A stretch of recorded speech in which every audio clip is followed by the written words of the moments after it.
We're going to gilingan ng palay, mga walang ligo. 3 sako yon daldala naming palay. Titimbangin na nila. First time ko makapasok at makakita ng ginigiling na palay. Tapos ilang araw yan bago makuha. Ay, ganon? Saglit lang yan? Isa.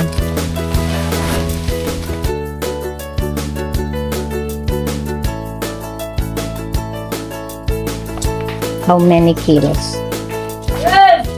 I don't know. Ilan? 200.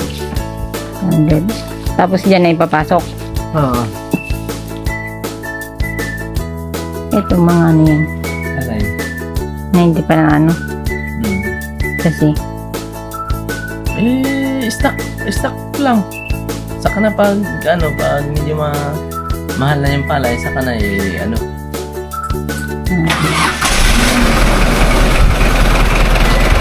Open yan na. Anong masasabi mo?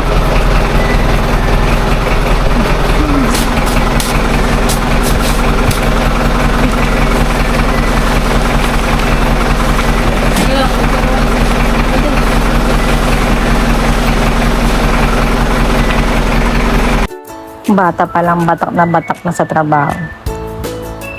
Iba talaga pag nasa bukid, lumaki. Tayong mga lumaki sa city, mga batak na batak sa computer, laptop, cellphone. Yung papa nila natutulog, kaya silang dalawa na lang yung nag-assist sa amin. Nasa daragat. Tarak. Ha? Tarak. Saan? Ngayon ko lang nalaman na dalawa pala yung nagigiling dito. Yung isa para sa bigas, yun na yung bigas. Tapos yung isa ay darak. Yung darak gagamitin ni Mang Jose sa mga baboy at manok. Tapos yung itong bigas, pang konsumo niya namin.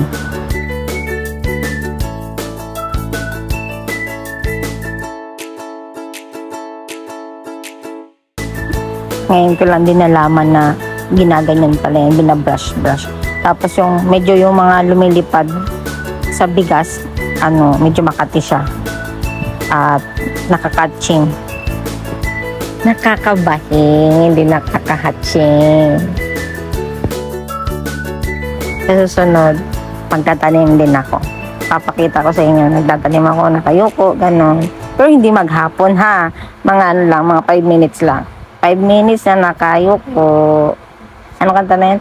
Magtanim ay di biro, maghapong nakayuko. Sine-check niya yung bigas. Kasi kung madami pa rin palay, ipapagiling niya ulit. Ayan, out of 3 sacks, naging 2 sacks na lang pagbalik. Parang 25 each sacks, bali 50 kilos. Yun.